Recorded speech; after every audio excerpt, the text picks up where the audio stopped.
Meu namorado era um doce, um verdadeiro príncipe.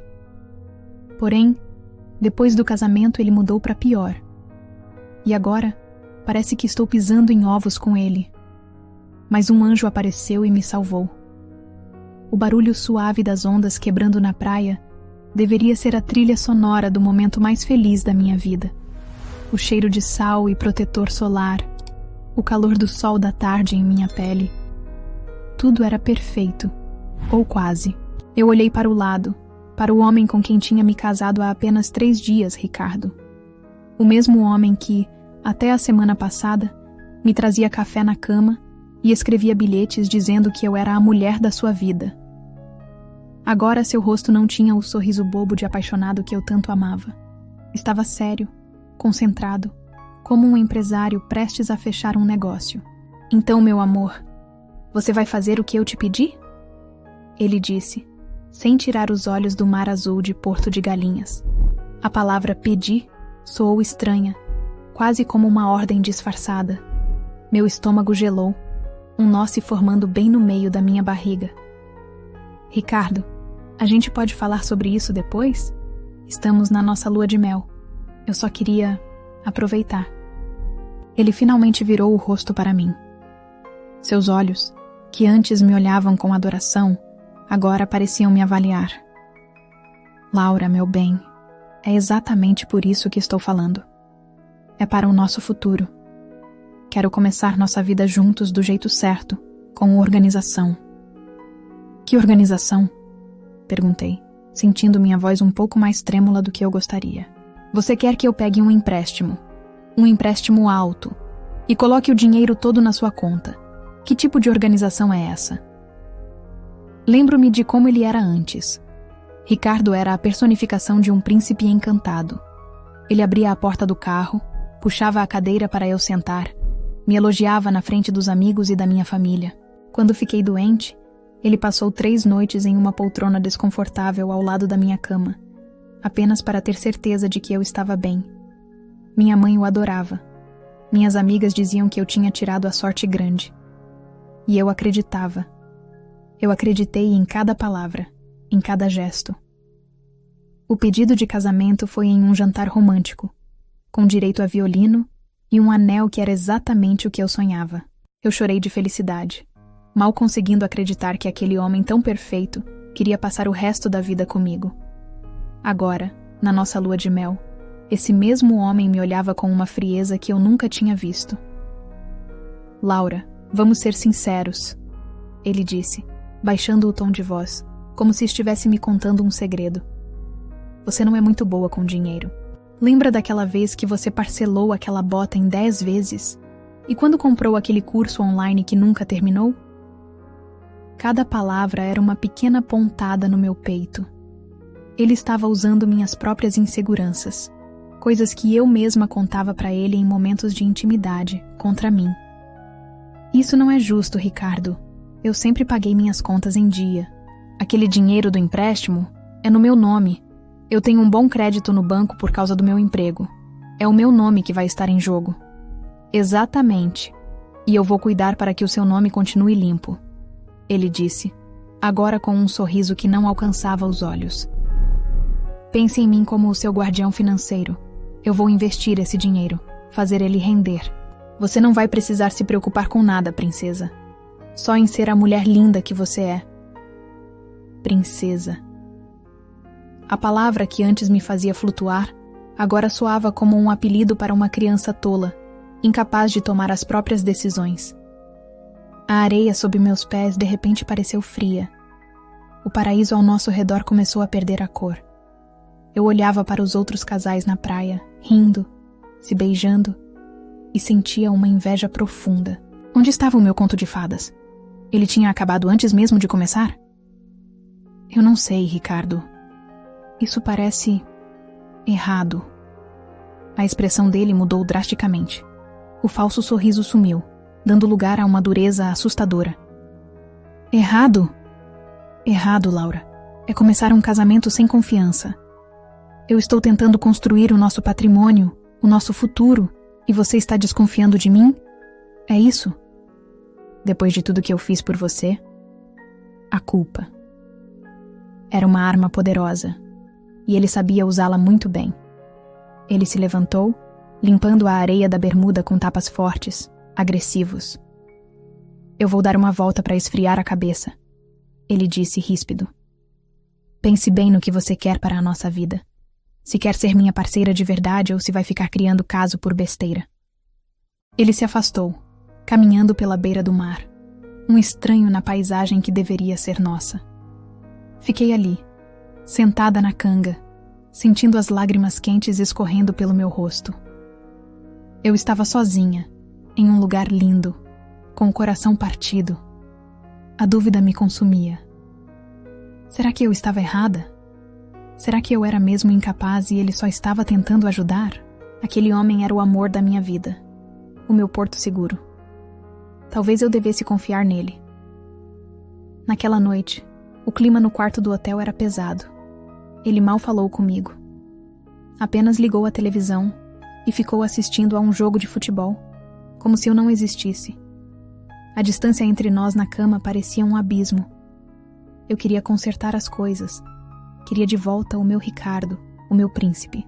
Tudo bem, sussurrei no escuro, depois que ele desligou a TV.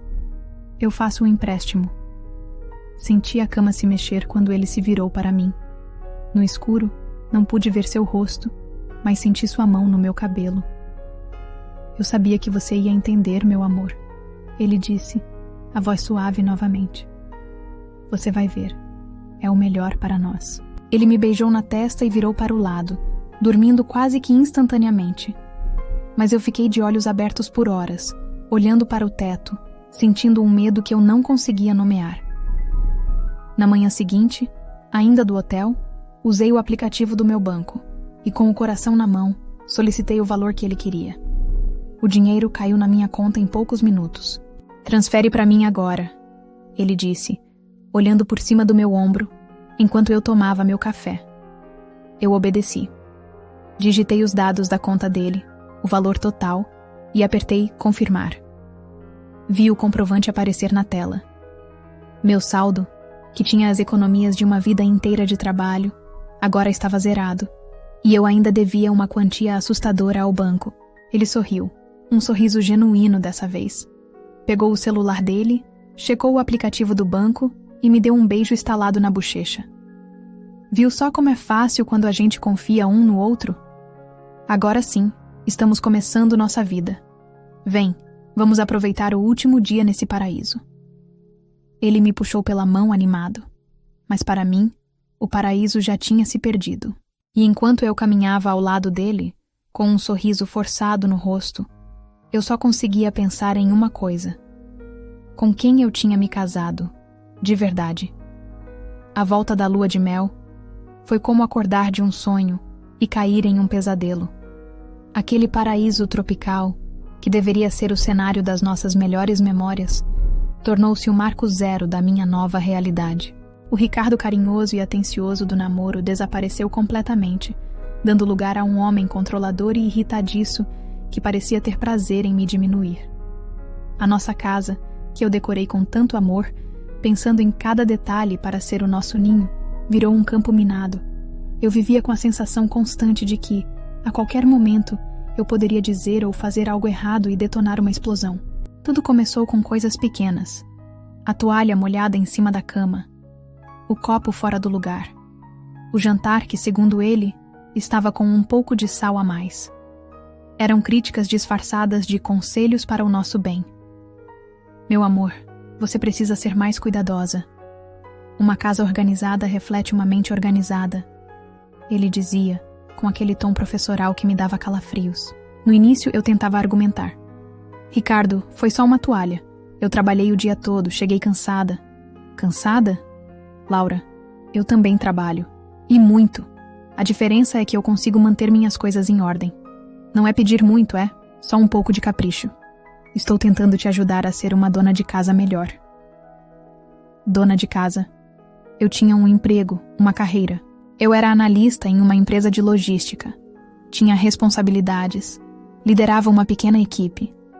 Mas para ele, meu papel parecia se resumir a manter a casa impecável e servi-lo. O dinheiro do empréstimo, que deveria ser nosso, nunca mais foi mencionado. Quando eu perguntava, a resposta era sempre a mesma. Está investido, querida. Não se preocupe com isso. Assuntos de dinheiro são complicados. Deixam você ansiosa. Deixa que eu cuido dessa parte. A ansiedade, na verdade, vinha dele. Vinha do medo de sua próxima crítica, do seu próximo surto de raiva. Eu comecei a me policiar o tempo todo. Checava a casa 3, 4 vezes antes de ele chegar do trabalho. A pia tinha que estar seca, as almofadas alinhadas. O cheiro do jantar deveria estar agradável. Era exaustivo. Eu me sentia como uma atriz em um palco, desempenhando o papel de esposa perfeita. E o único espectador era um crítico implacável. A rebelião começou de forma silenciosa. Um dia, ele reclamou que eu não tinha passado a camisa social dele do jeito que ele gostava. Tinha uma pequena marca do ferro perto da gola. Poxa, Laura, eu tenho uma reunião importante amanhã. Vou chegar parecendo um relaxado. Custa fazer as coisas direito? Naquela noite, eu não disse nada. Apenas peguei a camisa, coloquei na tábua de passar e, de propósito, deixei o ferro quente escorregar por uma fração de segundo, criando uma mancha amarelada e inconfundível bem no meio do peito da peça. Na manhã seguinte, quando ele foi se vestir, soltou um palavrão. O que é isso? Você queimou a minha camisa favorita. Eu fiz a melhor cara de inocente que consegui. Nossa, meu amor, me desculpa. Eu estava tão cansada ontem. Devo ter me descuidado. Mas não se preocupe, você tem tantas outras. O olhar que ele me lançou foi de pura fúria. Ele sabia. Eu sabia que ele sabia. Mas ele não podia provar. Foi uma pequena vitória. Um ato minúsculo de sabotagem que me deu uma faísca de poder. E eu gostei da sensação. Comecei a fazer pequenas coisas. Esquecia de comprar o iogurte da marca que ele gostava. Acidentalmente apagava o programa de futebol que ele tinha deixado gravando. Eram coisas pequenas, infantis até. Mas eram a minha forma de gritar em silêncio. E a cada pequeno ato, a tensão aumentava. Você está fazendo isso de propósito, não é?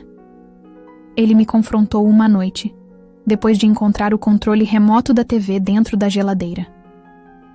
Do que você está falando, Ricardo? Eu ando tão esquecida ultimamente.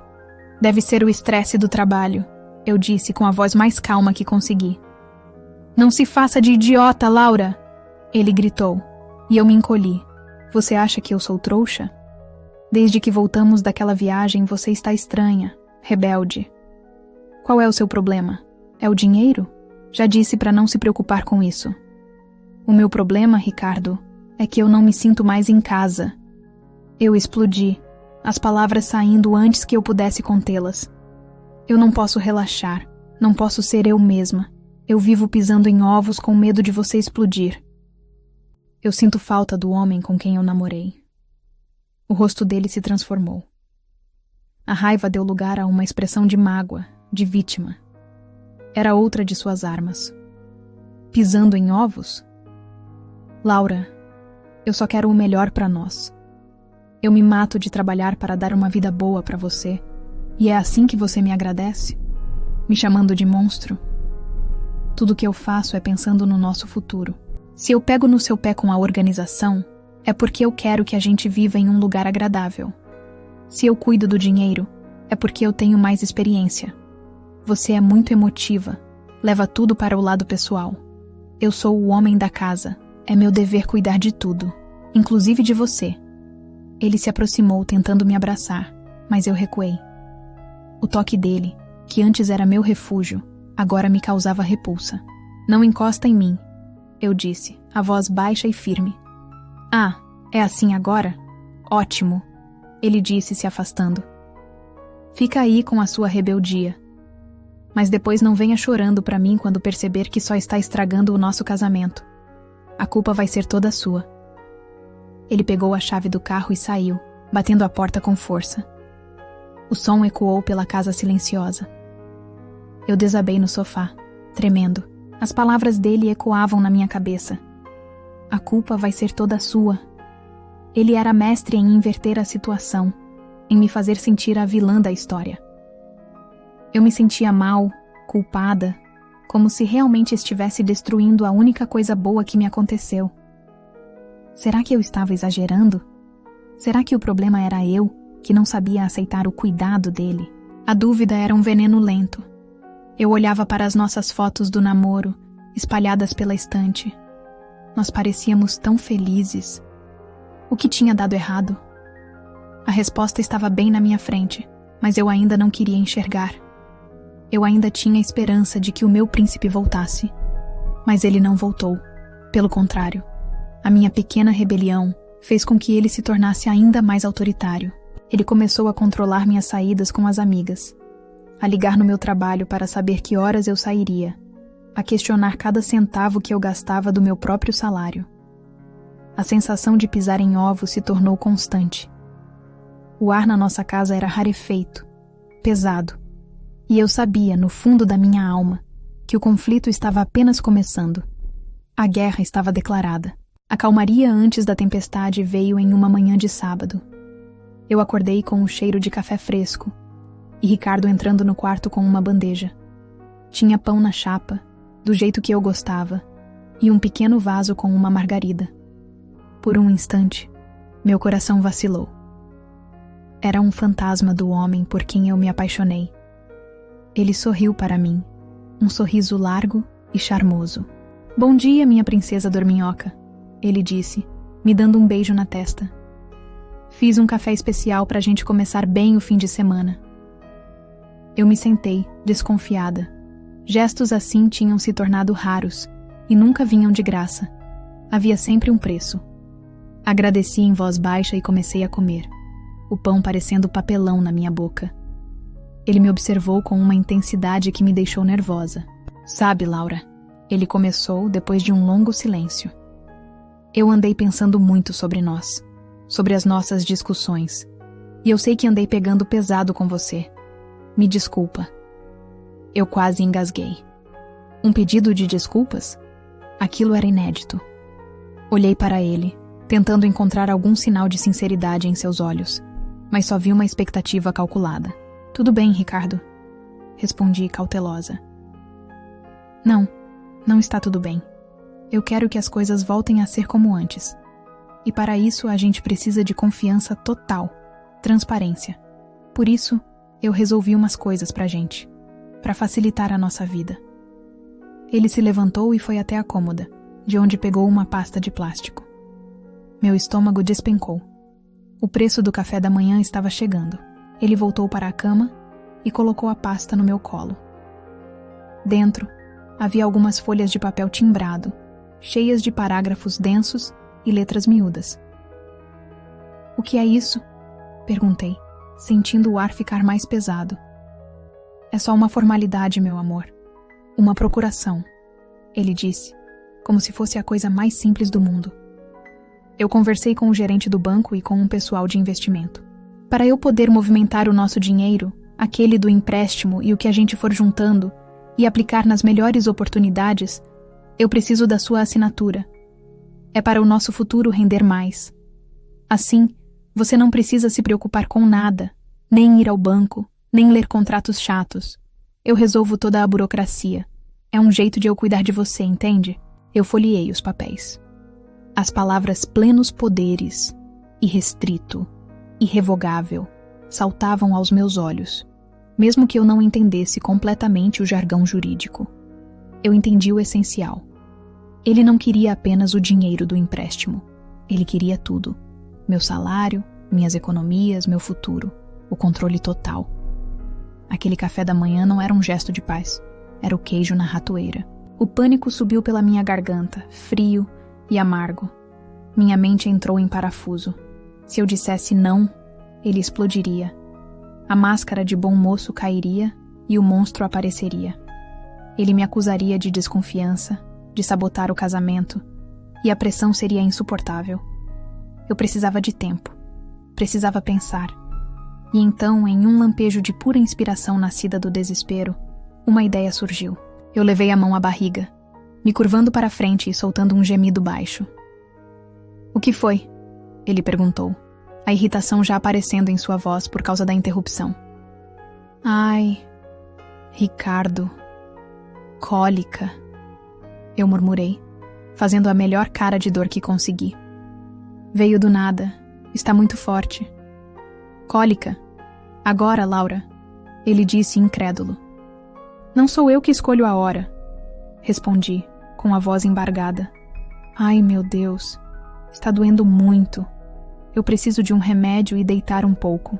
A gente pode ver isso depois? Eu não consigo nem ler direito. Minha vista está ficando turva. Fechei os olhos com força, me encolhendo na cama. Era um teatro, mas era o melhor teatro da minha vida. Ele suspirou, um som longo e frustrado. Ele claramente não acreditava totalmente, mas o que ele podia fazer? Discutir sobre a intensidade da minha dor menstrual? Era a desculpa perfeita. Tudo bem, e disse pegando a pasta do meu colo. Melhora logo. Depois que você estiver melhor, a gente resolve isso. Deixo aqui na escrivaninha para você assinar. Ele saiu do quarto, e eu ouvi seus passos pesados pela casa. Esperei alguns minutos, com o coração batendo na garganta. Então me levantei. Peguei a pasta da escrivaninha e a escondi dentro da minha bolsa de trabalho.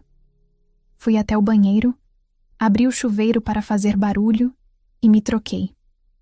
Amor, a dor está terrível.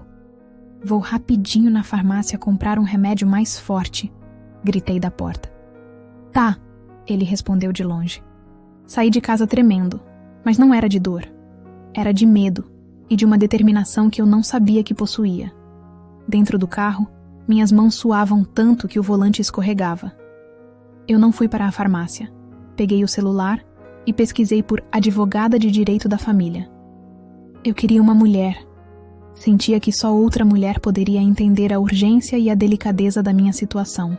Encontrei um nome, Doutora Helena, cujo escritório ficava a 20 minutos dali. Liguei, expliquei que era uma emergência, e por um milagre, ela tinha um horário livre por um cancelamento. A doutora Helena era uma mulher de uns 50 anos, com um olhar calmo e perspicaz.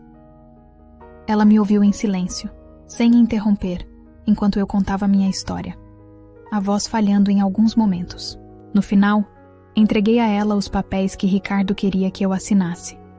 Ela colocou os óculos e leu cada linha com atenção. O silêncio no seu escritório era ensurdecedor. Depois de alguns minutos, ela tirou os óculos, pousou os papéis na mesa e me olhou. O olhar dela não era de pena, mas de uma compaixão firme. Ela era o anjo que eu precisava. Minha querida, ela começou, com a voz suave, mas firme como aço. Ainda bem que você não assinou isso. Ainda bem que veio aqui. É tão ruim assim? Perguntei já sabendo a resposta. É pior, ela disse direta. Isso é uma procuração de plenos poderes, gerais e irrestritos. Se você assina este documento, Laura, você entrega a chave da sua vida para o seu marido. Ele poderia vender qualquer bem que esteja no seu nome, como um carro ou um futuro imóvel. Poderia limpar suas contas bancárias, pegar empréstimos em seu nome, até mesmo fechar sua empresa, se você tivesse uma. E o pior, ele não precisaria da sua permissão para mais nada. Você se tornaria uma mera espectadora da sua própria vida financeira, completamente à mercê dele. Legalmente, você daria a ele o direito de te levar à ruína. Cada palavra era um soco no estômago. O demônio estava nos detalhes, e ele era mais feio do que eu imaginava. As lágrimas que eu segurei por tanto tempo finalmente vieram. Chorei de raiva, de medo, de alívio por não ter assinado. Chorei pela mulher ingênua que eu fui. Doutora Helena esperou eu me acalmar, me oferecendo um copo d'água e um lenço. Ele não é um príncipe, Laura, ela disse gentilmente. Ele é um golpista. E o que ele está fazendo é abuso patrimonial, uma forma cruel de violência doméstica. Ouvir aquilo de uma profissional, ver a situação nomeada, foi libertador. Eu não estava louca. Eu não estava exagerando. Eu era uma vítima. O que eu faço agora? Sussurrei. Um pequeno sorriso surgiu no canto dos lábios da doutora Helena. Agora, nós vamos usar a arrogância dele contra ele. Ele te acha incapaz, certo? Ele tem certeza de que você vai assinar. E é exatamente essa certeza que vai ser a ruína dele. Ela se inclinou sobre a mesa, e pela primeira vez em meses, eu não senti medo. Senti esperança. O anjo da minha guarda não tinha asas. Usava um terninho e tinha um plano. Um plano de vingança. Saí do escritório da doutora Helena sentindo o chão firme sob meus pés pela primeira vez em meses. O medo ainda estava lá, um zumbido baixo no fundo da minha mente. Mas ele não me paralisava mais. Agora, ele era combustível. Eu não era mais uma vítima à deriva. Eu era uma mulher com uma missão. Em casa, o teatro continuou. Encontrei Ricardo no sofá, exatamente onde o deixei. Conseguiu o remédio? Ele perguntou sem tirar os olhos da TV. Sim, respondi, com a voz fraca. Vou tomar e deitar um pouco. A dor melhorou, mas me deixou exausta. Ele apenas grunhiu em resposta. Perfeito. Quanto menos atenção ele me desse, melhor. No dia seguinte, um domingo, eu mantive a farsa. Fiquei a maior parte do tempo no quarto, agindo como se estivesse me recuperando. Doutora Helena já tinha me enviado por e-mail os documentos do divórcio, preparados de forma a parecerem o mais simples e inofensivos possível. Apenas algumas páginas, com a página da assinatura parecendo idêntica à da procuração. Imprimi tudo na gráfica perto do meu trabalho na segunda-feira de manhã, sob o pretexto de que precisava imprimir relatórios. Meu coração martelava a cada página que saía da impressora.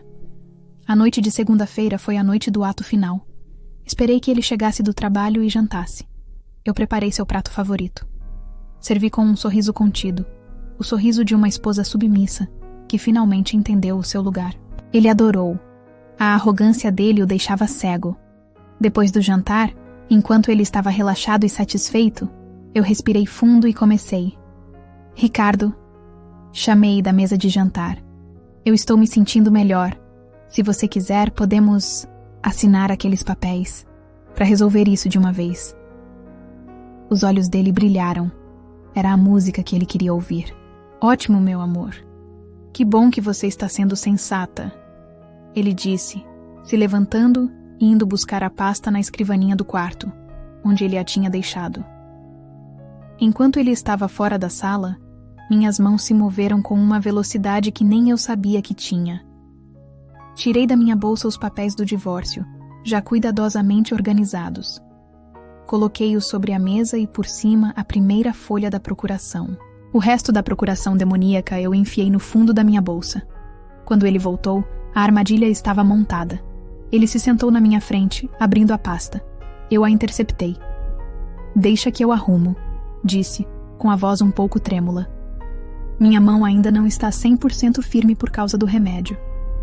Era a desculpa perfeita para a minha pequena confusão com os papéis. Tirei a capa da procuração de cima, como se estivesse a colocando de lado, e posicionei um monte de papéis do divórcio na frente dele, com a página da assinatura bem em cima.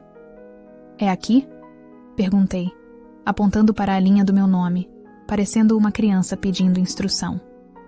Isso, aí mesmo. Primeiro você, depois eu, ele disse impaciente, já pegando a caneta. Eu assinei. Minha mão tremia de verdade, mas não era de fraqueza. Era da adrenalina, da imensidão daquele momento. Cada curva do meu nome naquela linha era um passo para fora da minha prisão. Empurrei os papéis para ele. Ele pegou a caneta. Sequer passou os olhos pelo texto acima. Por que ele leria? Em sua mente, ele era o mestre de marionetes, e eu era apenas o boneco que finalmente obedecia. Ele estava assinando a transferência de todo o meu poder para ele. Estava assinando a sua vitória. O som da ponta da caneta dele arranhando o papel foi o som mais doce que eu já ouvi na vida. Era o som da minha liberdade. Ele assinou seu nome com um floreio, um gesto de pura presunção. Pronto, ele disse, empurrando os papéis de volta para mim com um sorriso triunfante. Viu só? Não doeu nada. Agora somos um time de verdade. Meu coração batia tão forte que eu temia que ele pudesse ouvir. Eu precisava manter a calma só por mais alguns minutos. O que eu faço com isso agora? Perguntei, na minha melhor voz de moça indefesa. Amanhã, no seu horário de almoço, Você leva isso no cartório para reconhecer firma das nossas assinaturas. É rápido, ele ordenou. Depois me entrega. Deixa que eu cuido do resto. A ironia era tão deliciosa que eu tive que me esforçar para não sorrir. Ele estava me mandando autenticar a sua própria sentença. Tudo bem, Ricardo, eu disse, abaixando a cabeça para esconder meu rosto. Ele se levantou, satisfeito. Ótimo. Eu vou sair para tomar uma cerveja com os rapazes. Comemorar nosso futuro. Ele me deu um beijo rápido na cabeça. O beijo de um dono em seu animal de estimação. Pegou as chaves e saiu assobiando. No instante em que ouvi a porta da frente bater, eu me transformei. A mulher fraca e doente desapareceu. Peguei os papéis assinados. O meu alvará de soltura assinado por ele mesmo. Coloquei-os cuidadosamente em uma pasta dentro da minha bolsa, que já estava pronta com alguns itens essenciais. Não olhei para trás. Não peguei roupas, nem fotos, nem nada que me lembrasse daquela vida. Eu só queria sair. Fui direto para o escritório da doutora Helena, que me esperava, mesmo sendo tarde da noite. Entreguei a ela os papéis. Ela os verificou e depois olhou para mim, com um sorriso de imenso orgulho. Parabéns, Laura. Você foi extraordinariamente corajosa, ela disse. Pode deixar. O advogado dele vai cuidar do resto. Nos dias que se seguiram, fiquei em um pequeno apartamento alugado, com o celular desligado. O silêncio era glorioso. Uma semana depois, recebi a ligação da doutora Helena. Ele foi oficialmente notificado hoje, ela disse. Pelo que soube, o choque foi total. Ele não entendeu como pôde ter assinado os papéis do divórcio consensual. Me abrindo mão de qualquer coisa sua e ainda tendo que arcar com as custas do processo. Eu fechei os olhos e, pela primeira vez, respirei fundo sem sentir nenhum peso no peito. A vingança não foi um grito, foi um sussurro. Não foi uma briga, foi um ato de inteligência. A maior arma dele era me subestimar, me ver como fraca e incapaz. E foi exatamente isso que o derrotou. Ele caiu na própria armadilha, cego pela própria arrogância. Eu não sei o que aconteceu com Ricardo, e não me importo. Ele se tornou uma lembrança distante. O vilão de uma história que já acabou. Uma história onde a princesa não precisou ser salva por um príncipe. Ela encontrou um anjo que lhe mostrou o caminho. E no final, ela mesma se tornou a heroína. Ela se salvou.